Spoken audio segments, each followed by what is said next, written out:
Hello সবাইকে, আমি আবারও চলে এসেছি আমার একটা শুট ডে মিনি ব্লগ নিয়ে। সো দেরি না করে চলো শুরু করি আজকের মতো আমার ব্লগ। আজকে আমার শুটের লোকেশন ছিল শিয়ালদা চিংড়িহাটা। তাই আমি সকাল সকাল বেরিয়ে গেছিলাম, কারণ কল টাইম ছিল আমার একদম 11:00। আর তোমরা যদি আমার ব্লগ দেখে থাকো তাহলে জানোই আমি কখনো সময়ের আগে বই কি পরে পৌঁছাই না, যদি না ট্রেন আমার লেট করে থাকে তো। বাট সেদিনকে ট্রেনটা ঠিকঠাক টাইমেই চলে এসেছিল, যার জন্য আমি ঠিকঠাক সময়ের মধ্যেই পৌঁছে গেছিলাম শিয়ালদা। আর এখানে শিয়ালদা থেকে চিংড়িহাটা যাওয়ার জন্য আমি উঠে গেছিলাম অটোতে।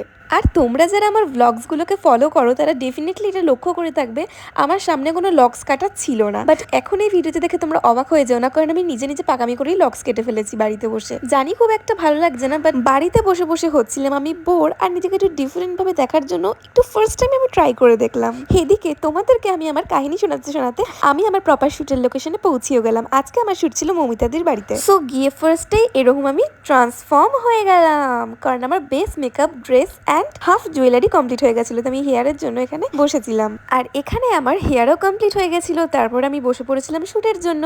আমার আজকে লুকটা কেমন লাগছে তোমরা কিন্তু জানাতে একদম ভুলো না। তারপরে আমি করে নিয়েছিলাম আজকে আমার লাঞ্চ, যেখানে ছিল কাতলা মাছ, ইঁচড় চিংড়ির তরকারি। আমি তো শুটের পর এরকম ভালো করে পেট পুড়ে খেয়ে নিয়েছিলাম, খুব খিদেও পেয়ে গেছিল, কারণ সেই কোন সকালে শুটে আসার আগে আমি একটু ভাত খেয়েছিলাম, আর সারাদিন সেরকম কিছুই খাওয়া হয়নি। তো আজকে আমার ব্লগটা করছি এখানেই এন্ড। কেমন লাগলো পুরো ব্লগটা জানাতে একদম ভুলো না।